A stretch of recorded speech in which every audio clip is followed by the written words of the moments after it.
రాష్ట్రం అభివృద్ధి పదంలో ముందుకు వెళ్తుంటే బీఆర్ఎస్ నేతలు కడుపు మంటతో ఓర్వలేకపోతున్నారని విమర్శించారు పీసీసీ చీఫ్ మహేష్ కుమార్ గౌడ్. కొత్త సంక్షేమ పథకాల ఓపెనింగ్తో రేపు రాష్ట్రంలో అతిపెద్ద పండగ అన్న పీసీసీ చీఫ్ రాష్ట్రాన్ని దోచుకున్న కేసీఆర్ ఫ్యామిలీకి కనువిప్పు కలగాలన్నారు. ఇక అటు కేంద్ర మంత్రి బండి సంజయ్ దిగజారుడు రాజకీయాలు చేస్తున్నారన్న మహేష్ కుమార్ గౌడ్ ఇండ్ల స్కీమ్కి ఇందిరమ్మ పేరు ఎందుకు పెట్టొద్దని ప్రశ్నించారు. ఇందిరమ్మ త్యాగం ముందు బీజేపీ చేసిన త్యాగం ఏమాత్రం సరితూగదన్నారు పీసీసీ చీఫ్. తెలంగాణ రాష్ట్రంలో ఎన్నికలకు ముందు కాంగ్రెస్ పార్టీ ఇచ్చినటువంటి 6 గ్యారంటీలు హామీలు, దానిలో ముఖ్యంగా అతి పేదవాడికి సంక్షేమం అందాలి, అతి పేదవాడికి ప్రభుత్వ ఫలాలు అందాలి అనే ఒక దృఢ సంకల్పంతో రేపు 26 జనవరి రోజున రాష్ట్ర వ్యాప్తంగా ముఖ్యమంత్రి గారు కొడంగల్లో, డిప్యూటీ ముఖ్యమంత్రి గారు, మంత్రులు, ఎమ్మెల్యేలు, ఎంపీలతో సహా నేను కూడా ఏదో ఒక నియోజకవర్గంలో ఈ 4 బృహత్తమైనటువంటి కార్యక్రమాలు, స్కీముల్ని ప్రారంభిస్తా ఉన్నాం. మిత్రులారా, మీకు తెలుసు కాంగ్రెస్ పార్టీ ఎన్నికలకు ముందు 2023లో ప్రజల అవసరాలని, ప్రజా ఆకాంక్షల్ని, ప్రజల ఆశయాల్ని గుర్తించి మేనిఫెస్టో పొందుపరచడం జరిగింది. నా రాజకీయ జీవిత 40 సంవత్సరాల్లో ఇంత ఘనంగా తెలంగాణ రాష్ట్రానికి పెట్టుబడులు తేవడమే కాకుండా ఇంత బృహత్తమైనటువంటి సంక్షేమ పథకాలు ఇవ్వడము, అది సాధ్యపరచడం అనేది నా రాజకీయ జీవితంలో మొదటిసారిగా చూస్తా ఉన్నాను. 12 మాసాలైంది అధికారంలోకి వచ్చి.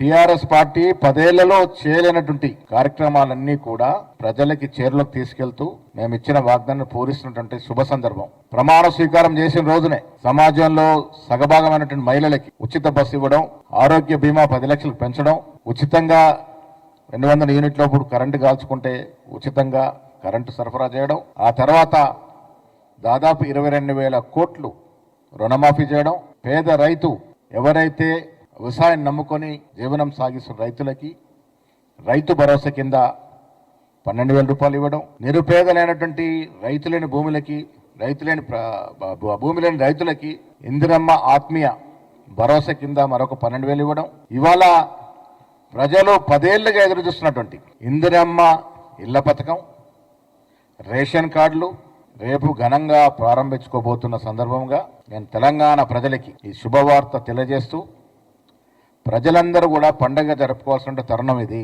పార్టీ శ్రేణులు, మంత్రులు, ఎమ్మెల్యేలు, ఎంపీలు, డీసీసీ అధ్యక్షులు, అనుబంధ సంఘాల అధ్యక్షులు అందరూ కూడా ప్రతి గ్రామంలో పండగ జరుపుకోవాల్సిందిగా పిలుపునిస్తా ఉన్నాం. కేంద్ర మంత్రి స్థాయిలో ఉండి ఇంత దిగజాడు మాట్లాడితే ఎట్లా? ప్రధానమంత్రికి అందరం గౌరవిస్తాము. మోడీ వ్యక్తిగతంగా చూడం కదా, ప్రధానమంత్రికి అందరం గౌరవిస్తాము. ఎందుకు ఇందిరమ్మ పేరు పెట్టకూడదు?